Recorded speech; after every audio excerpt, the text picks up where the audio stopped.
الحمد لله وأصلي وأسلم على رسول الله. الحلقة الأولى من برنامج نهج التدبر الذي يأتيكم برعاية جمعية نهج لتحفيظ القرآن الكريم في إنباري. دخل شهر رمضان وتعاقبت الأيام والسنون، بل مضى عام كامل ودخل شهر رمضان، وأقبل الناس على أبواب الطاعات وسائر القربات يستمطرون رحمات رب الأرض والسماوات.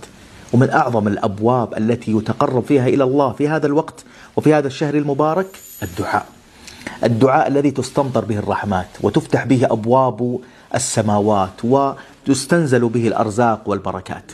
ومن أعظم أسباب إجابة الدعاء أن تدعو الله جل وعلا بقولك ربي كذا وكذا، يعني ربي اغفر لي، ربي ارحمني، ربي ارزقني، ربي أفض علي، ربي أصلح أولادي.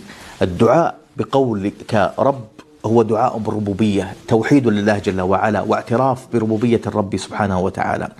ولذا كان الأنبياء عليهم الصلاة والسلام يدعون الله بهذا اللفظ: رب اغفر لي ولوالدي ولمن دخل بيتي مؤمنا، رب ارحمهما كما ربياني صغيرا، اجنبني وبني أن نعبد الأصنام. كلها من الأسباب التي تعين على إجابة هذا الدعاء.